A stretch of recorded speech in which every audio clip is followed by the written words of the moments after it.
Welcome to Expert G Factor IS. Uh, this is our first video, and today we are going to discuss about the history syllabus of UPSC uh, mains paper for history optional. So this is basically about, as we know, that history uh, optional has two paper. Paper one consists of the ancient India and the medieval Indian history, and the paper two is comprised of the modern Indian history and the history of modern world. So today we'll be talking about the syllabus of history paper one, that means paper one of history optional in UPSC mains. So this starts with the ancient India, and so the first topic, as we have notifications and syllabus issued by the UPSC. So the first uh, topic which we have in our paper one is sources, and this is a very important uh, topic as far as history reading or studying history and taking history option is concerned, because sources are actually the fundamental things through which the historians and the scholars or the history students actually recreate history. So we see that sources is our first topic, where we know that will be dealing this syllabus, and particularly with all the topics in our upcoming videos. So first topic, which is sources, can be divided uh, in many parts. Like one kind of source is archaeological sources, uh, where we have the people who are doing exploration and excavation, and then these archaeologists actually find some kind of evidences through which they try to recreate the history. So exploration, excavation, epigraphy, numismatic, which is uh, the study of coins, and monuments, which we have to study in this particular topic uh, in Indian history. Then we have the other source, which is literary sources, in which we have again, we can divide it into two portions, like indigenous and the foreign literature. So in indigenous literary sources as well, we have primary and secondary sources, like we have poetry, we have to talk about scientific literature in the regional languages, and religious literature. So literary source can be divided in religious literary sources and non-religious literary sources. So in religious literary sources, again, we have like Brahmanical literary source, then we have Buddhist literary source, and then we have the literary source related to Jainism. And so here we see that these literary sources are there, which we have to keep in our mind. Again, in Brahmanical literary sources, we have subdivisions like Vedas and Puranas, and Aranyakas and Upanishada, which can be taken as sources. So we will be dealing with this, each and every topic particularly in our upcoming videos. In Buddhist literary sources, again, we have many kind of Vinay Pitak, Sut Pitak, Abhidhamma Pitak, etc. And same we can see in the Jainist uh, literary sources. And the other literary sources which are not religious can be seen like poetries, and we have uh, Shudra Mrikshkatikam or Meghadutam by Kalidas, and also these kind of literature, or you can say story, or uh, which are not particularly related to any kind of religion, but day to day life, things like stories and poetries. So these can also be seen as a literary source in Indian history.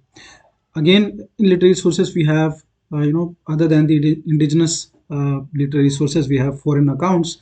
As we know that we have Greek, Chinese, and Arab writers who came to India. Someone came to India, some like Megasthenes was here in India for some time. He has actually written account about India, which is called Indiga. We have Fahian and Huensang, who visited India and wrote about the conditions of Indian subcontinent. And in the medieval period, we have Arab writers like Ibn Battuta, Al-Biruni, etc. So these are the foreign accounts through which we actually think about the literary sources of for Indian history. Then we have second topic in paper one, and that is the prehistory and proto-history, through which we can talk about the geographical factors, how as we divide in prehistory and proto-history, Paleolithic, Mesolithic, and Neolithic culture. So hunting and gathering, how the people were living in those times. They were hunting and gatherings things, and again, how they were, which kind of tools they were using, like stone tools and all. And in Mesolithic period, how a little bit sophisticated tools were being used. So these are the things which we have to study in this topic. Then we have beginning of agriculture, which is actually the Neolithic part, which start from around 10,000 BC, and the Chalcolithic period. So second topic of paper one is about prehistory and protohistory, and about the people who are living in the Paleolithic, Mesolithic, and Neolithic, Chalcolithic phases. Then we have the third topic, which is about Indus Valley civilization, how actually it emerged. The topics basically comprised of origin and the date. Like there are so many scholars who differ in their opinion when this particular civilization started.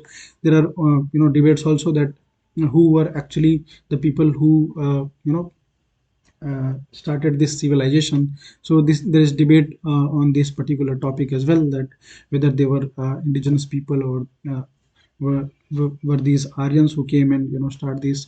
Was this civilization inspired from Mesopotamian civilization? So all these debates are there in the origin of Indus Valley civilization. What was the extent of this Indus Valley civilization is also the part of the syllabus. And what were the characteristic of Indus Valley civilization? As we know that it was urbanized, or you can say one of the oldest urbanized civilization, like urban civilization, which we say that first urbanism was there in Indus Valley civilization.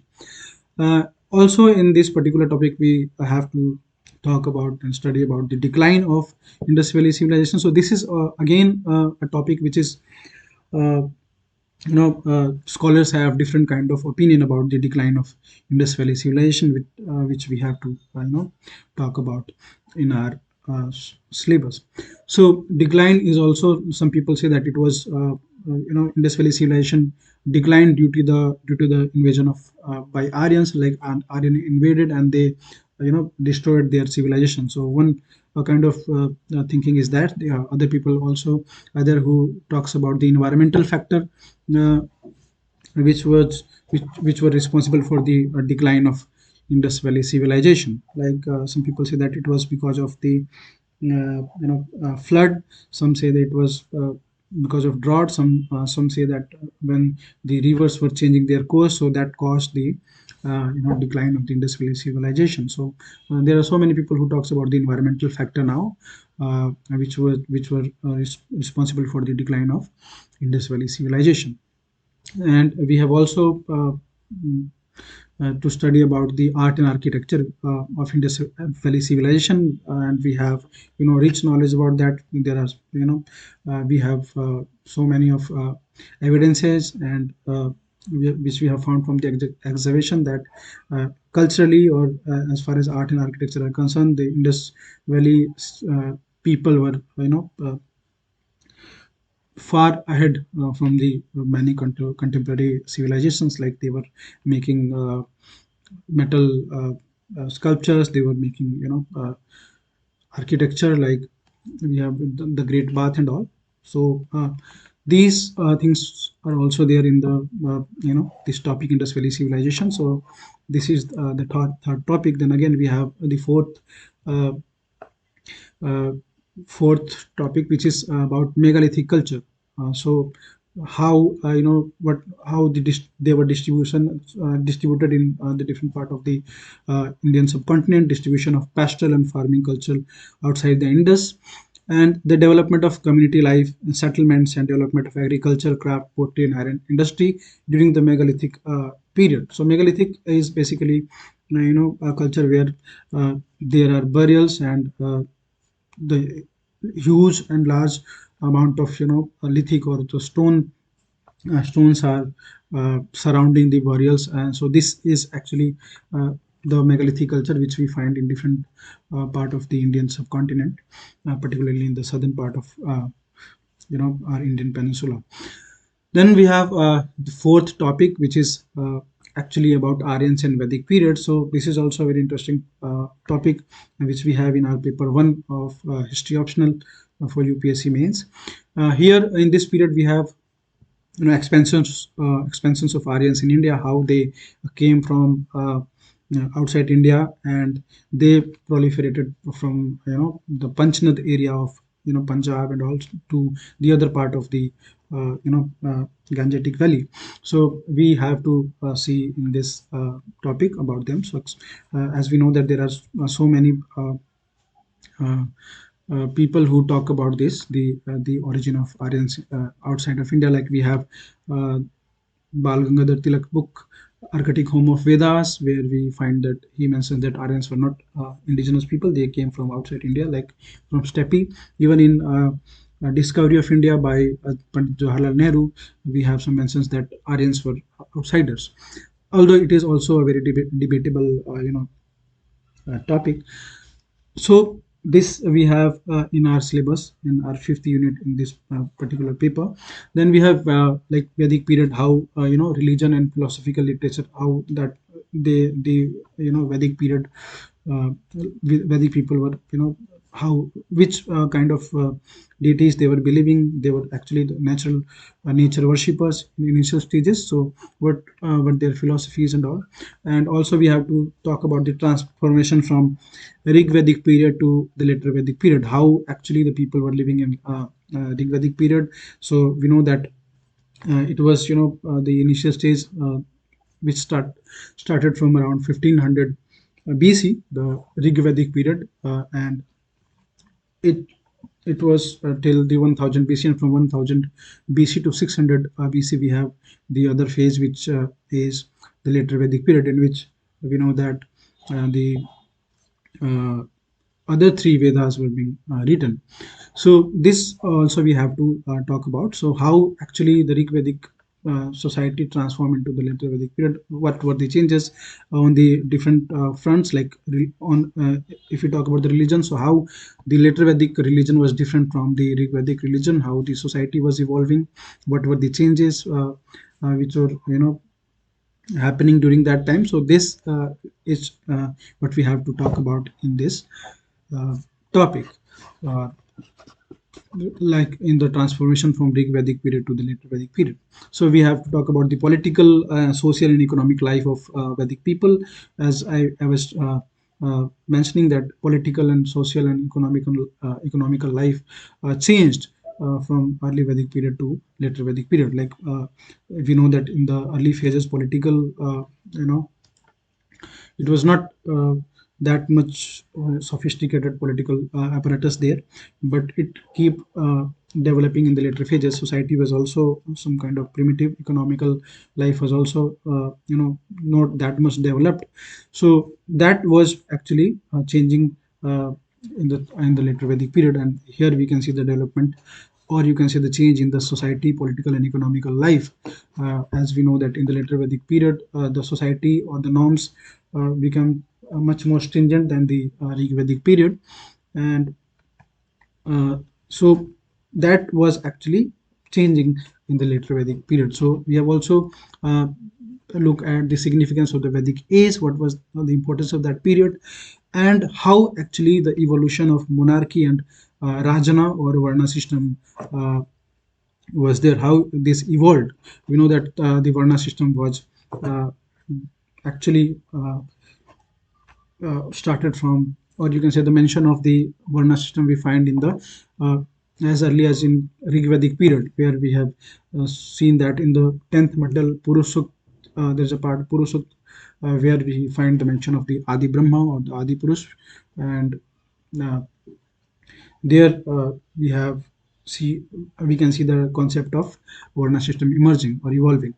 Then we have another topic, another six topic, which is period of Mahajanpadas. So after the Vedic period, we see that the society is being is developing gradually, and here we can see that the monarchy or Rajan, concept of Rajan, can be seen in the Vedic period as well.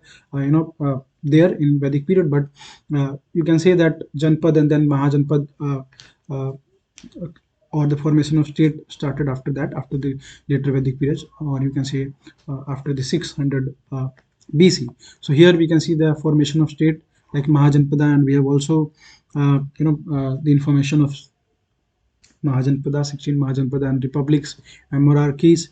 We have also seen the rise of urban centers and trade routes and economic growth, which is there in during this period after the 600 BC.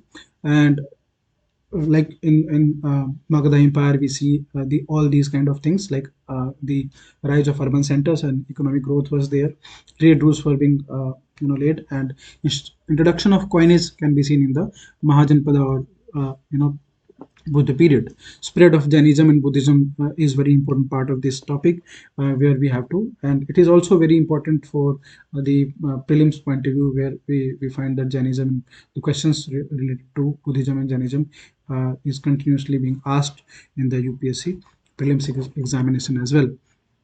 So then we have rise of Magad and the Nand dynasty, which is there, and after that, after the decline of Nanda, we know that the Chandragupta Maurya established the new empire, which was Mauryan Empire. So meanwhile, we have also be to be talking about the Iranian and Macedonian invasion and what was their impacts during this time. Then we have seventh topic about Mauryan Empire. So in which we have to talk about the foundation of the Mauryan Empire. Chandragupta, how actually with the help of Vishnugupta or Chanakya, he established a new empire after defeating Nanda dynasty. So Chandragupta Maurya. Then we have to talk about the Kautilya and the Arthashastra, how Arthashastra talks about the different portion of society, different aspect of the society, economy, politics, basically how economy and politics was very important, and which kind of rules and regulations were there in the society is been mentioned by Kautilya in Arthashastra. We have in particular topic we have to talk about the Ashoka, which is very important figure in our ancient history. Concept of dharma or dhamma, which was propagated by Ashoka. Different edicts, Rock edicts, major and small edicts, is to be studied in this particular unit, and also about the polity and administrative parts of Mauryan Empire, how their economy was going on. Art and architecture, we know that it was very important phase as far as art and architecture and sculptures are concerned. We know that there are so many edicts, so many uh, you know that as far as the arts and architecture are concerned, we know that like we have our national emblem, which was derived from the Ashoka pillar in Sarnath. So these kind of pillars and so many sculptures can be seen, like the sculptures of Yakshani can be found originating from this particular period. So this is very important in that sense as well, that art and architecture and sculptures of this phase of modern affair is very important, and it is also very important for the paper one of the UPSC mains GS paper one, in which we have some cultural aspect of Indian history. And we have also in this particular topic the external context of that period, religion, how religion was important in the society, how it was spreading, literature and disintegration of the empire, how this modern empire disintegrated, and the other people like Pushyamitra Sung actually killed and established his own dynasty or empire, Sunga dynasty. And after that we have Kanwa. So we have to talk about this in this seventh unit. Then we have post-modern period, where we talk about the Indo-Greeks and Sakas and Kushanas and Western Kshatrapas. So they came from outside India, like Greeks and Sakas and Kushanas, and they established their rule here. So by this we can see that the contact with outside world we have to talk about. Growth of urban center can be seen in this period. Economy and coinage and development of religion. Mahayana was a sect in Buddhism which was being developing during this phase. As we know that the Kushana uh, fourth Bodh Council, where Mahayana was being actually formalized, uh, and social conditions in art and architecture, culture and literature, and science, which was very important as far as this period is concerned, post modern period. As we know that the schools of sculpture like Gandhara, Mathura, and Amravati uh, are of this particular phase, where we see that Kushana patronized the Gandhara School of Art and Mathura School of Art, which is very very important for our syllabus, not only in the optional syllabus but also for the GS paper one uh, of the UPSC main syllabus. So this topic is, so you can see that while you are reading history, it will be definitely helping you in prelims and also in the GS paper one of UPSC mains. So all these topics which we are talking about here uh, is help. These topics are helpful in GS paper one as well. So and then we have ninth unit, is it is about early state and society in Eastern India, how early states are being developed, and not only in Eastern India and Deccan and Southern India as well. Kharvela and Satavahanas, how they were emerging. Tamil state of this Sangam age is to be talked about in this the particular topic. How was their administration, economy, land grants, coinage and trade guilds. Also the urban centers and Buddhist center. And we have to talk about the Sangam literature in this particular topic, which was very important from cultural and other political aspects, and also the art and architecture of this particular these Sangam literature and the Satavahanas and Kharwala. So these states and their art and architecture is there in the ninth topic of our paper one. Then we have another next topic, Gupta, Vakatakas and Vardhanas, which is very important. Polity and administration, economic conditions and coinage of the Guptas is very important. You know that their administration and polity was is a topic which is in generally asked in the uh, paper. So and land grants, Brahmadev, and this kind of land grants which were given to the Brahmanas, and some other land grants, as we know that during the Gupta period, land grants were very taken very important shape during this time, and that's why we see that they talk about the Indian feudalism started from this period, because during the Gupta period land grants were given at a very large scale. So and it was actually the sign of the decline of the economy. So also we see the decline of urban centers during this time, and Indian feudalism, which is very uh, debatable topic. There are so many scholars who talks for or against this particular topic of Indian feudalism. So this is also a very important topic which we have to keep in mind, which is there in this. And the caste system, how the caste system actually emerged. So Gupta period, we can see that this was emerging at uh, you know and taking a very distinct shape. What was the position of women education and education institution, like we have Nalanda University, Vikramshila University and Vallabhi, uh, which were very important as far as education is concerned. People from outside India came to get education in these universities, which was very important. So these were during the Guptas and Vakatas and Vadanas period, literature and scientific literature and art and architecture, which were very important parts. So Gupta period, in if you talk about the art and architecture and literature and university, so it was really a very important phase. Here we can see that the sculptures are being made, which are very refined, very you can say very specified sculptures are being made during this time. So in that in that way, this period was very important as far as art and architecture and literature are concerned. There are so many people who were there during the Gupta's period who were actually indulged in uh, scientific uh, development. So literature and art and architecture was a very important phase. That, and there is a debate whether Gupta period was a golden age. So this is also pertaining to the Indian Gupta art and architecture.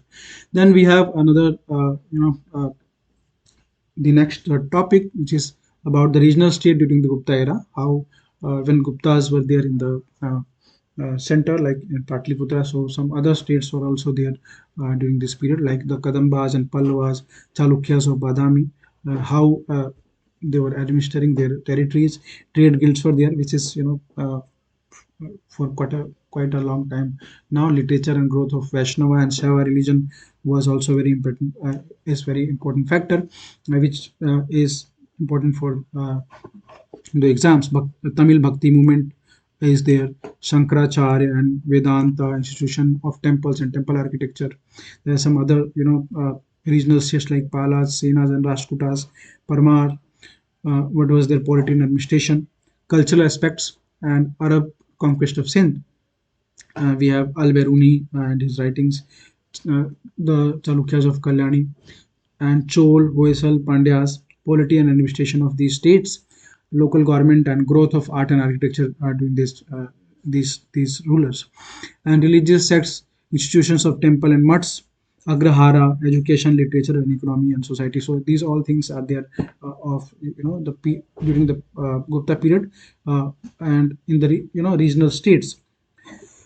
Then we have themes in early Indian cultural history like language and text, major stages in the evolution of art and architecture, and major philosophical thinkers, and schools and ideas in science and mathematics, which is there in 12th unit.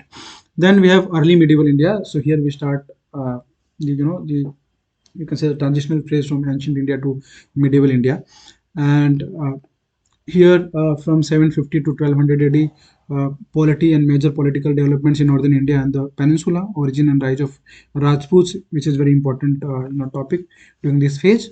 Also, the Chola administration and village economy and society, and Indian feudalism and agrarian economy and urban settlement. So, Chola administration and their specific apparatus to rule the village economy was very important. The Cholas and their administration, their local and regional administration, Nadu and Valnadu, and etc. So these have to be studied in this particular subtopic. Then we have trade and commerce during this phase, society and the status of Brahmanas, excuse me, and the new social order, condition of women, and Indian science and technologies, which we have from the 750 to 1200 AD is to be studied in this unit. Then we have 14th unit or topic, which is about the cultural tradition in India from 750 to 1200, which is very important topic, where we can see the philosophy of Sankaracharya and Vedanta, Ramanuja, and Vishishtadvait, and Madhavacharya Brahma Mimamsa. So these topics are very important, both for optional subject as well as the paper one. And the religious, the form and feature of religion, Tamil devotional cult like Alvar, Nayanars, and growth of Bhakti, Islam and its arrival in India, and Sufism. So these all topics are to be studied in this particular unit or top 14 topic.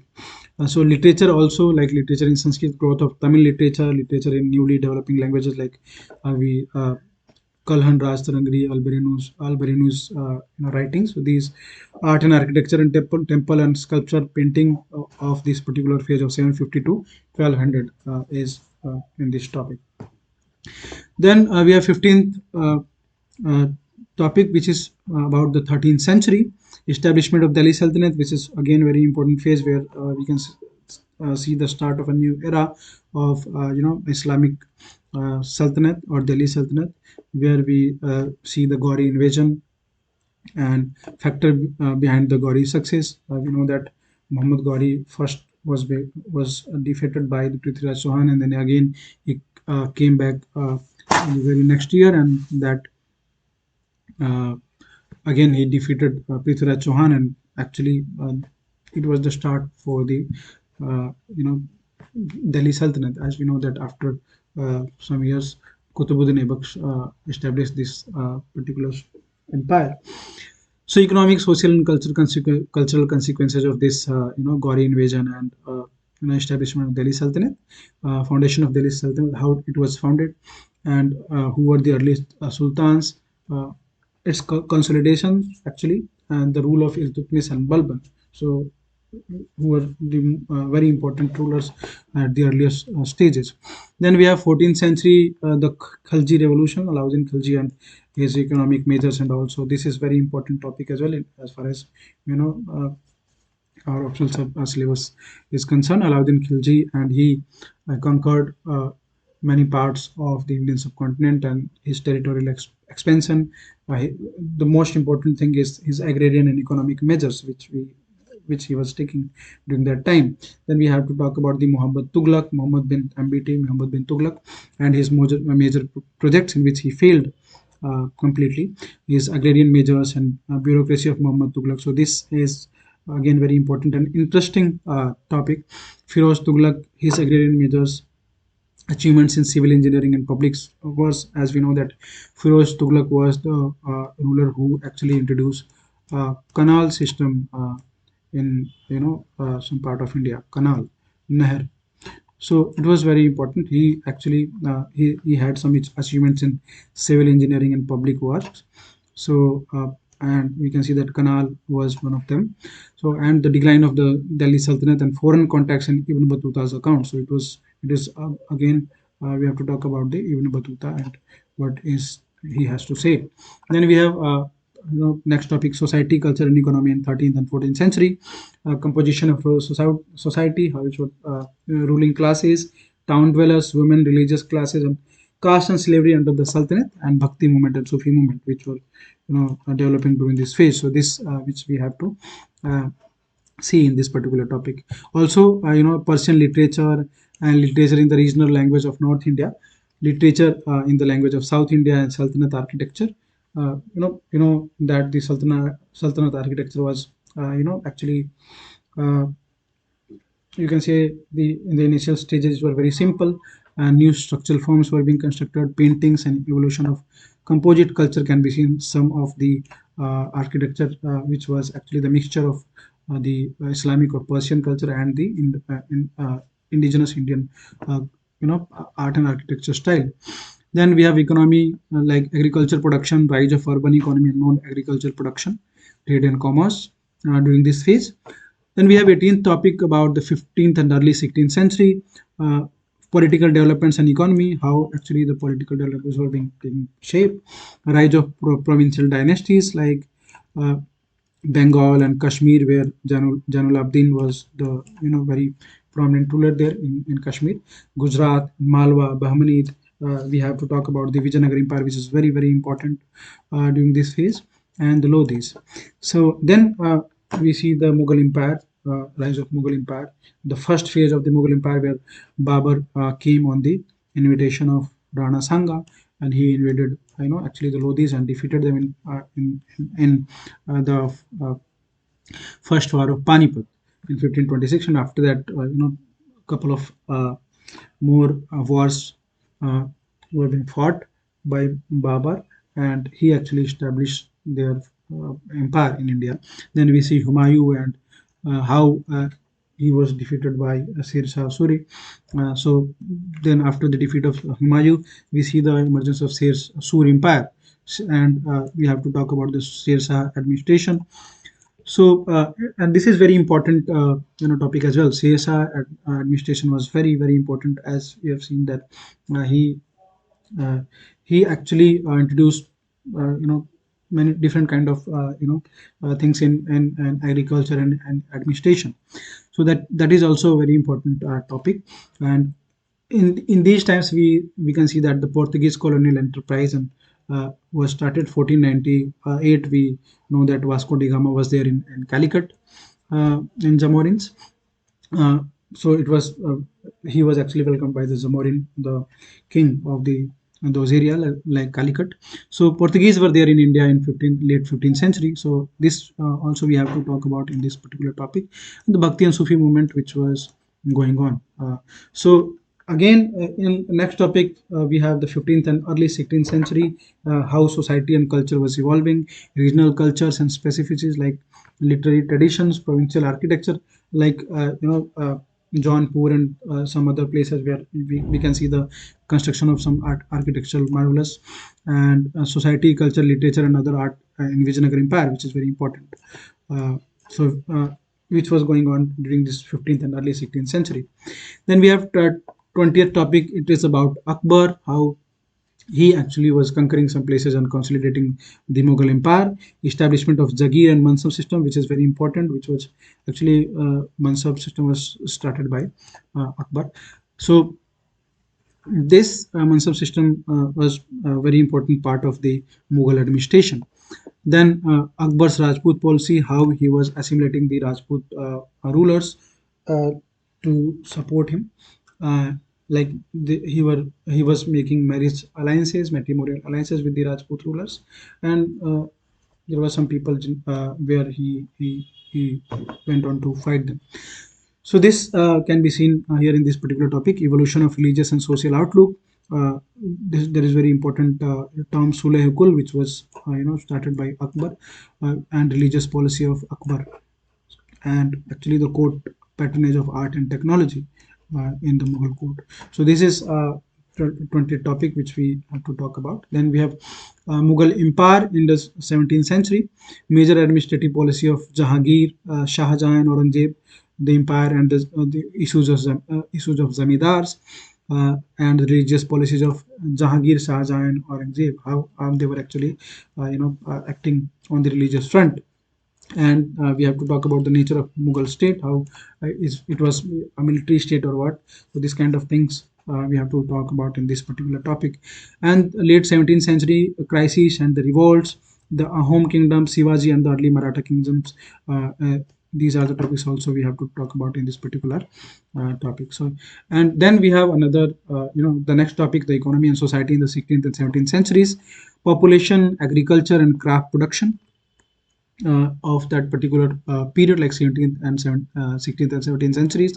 Towns, commerce with Europe through Dutch, English, and French companies, which were there. Like we know that in the early 16th, 17th century, we can find that there were East India Company and some other companies in India, like French and English and Dutch companies. So you can say a trade revolution was there. The foreign traders were coming and they were actually participating in the Indian trade. So Indian mercantile classes were emerging, banking and insurance and credit system was actually developing in this particular phase.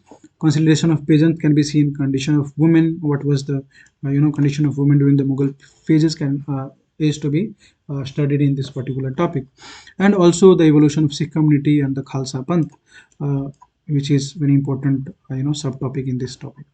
Then we have culture during the Mughal Empire, Persian histories, other literatures like Hindi and religious literatures.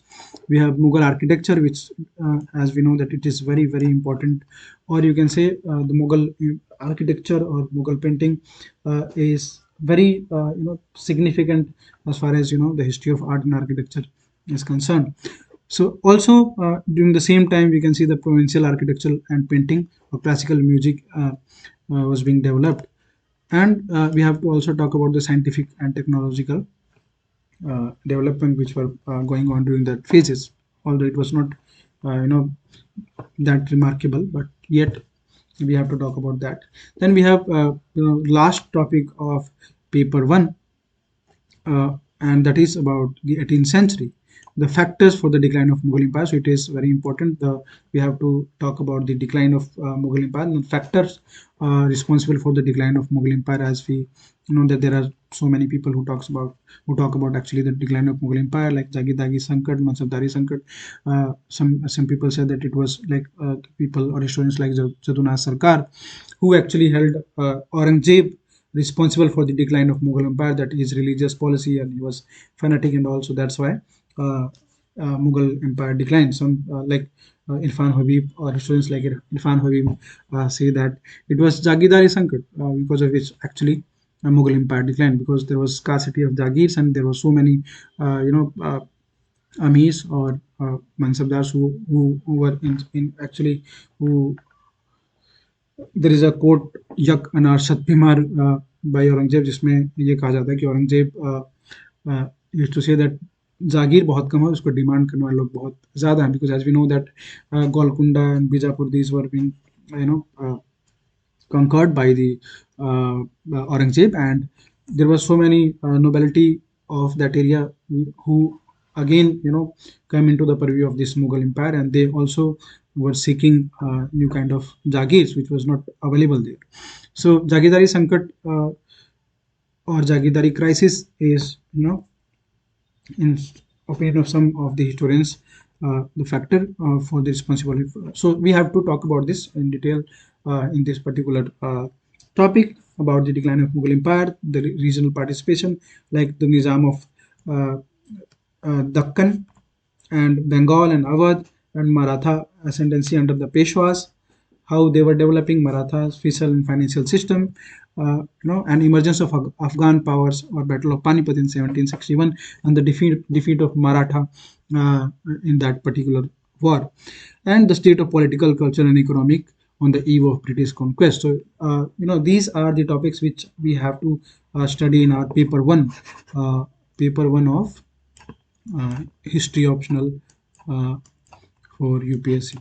So this is very interesting paper in which we have to cover the entire ancient and medieval India, and this very important aspects of Indian history, and these are absolutely useful in some other papers as well. Like we definitely can get benefit from these by studying this paper in prelims, UPSC prelims, where there are quite a bit questions from history, and also in the paper one of GS mains.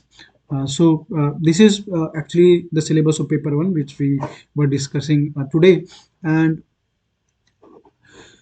in the next video we'll be talking about the paper 2 of the uh, you know history optional for UPSC, and after that we'll be one by one we'll be taking one topic, and we'll be making some videos on these topics of history option. We'll be also coming with the videos of GS paper, and for prelims GS as well.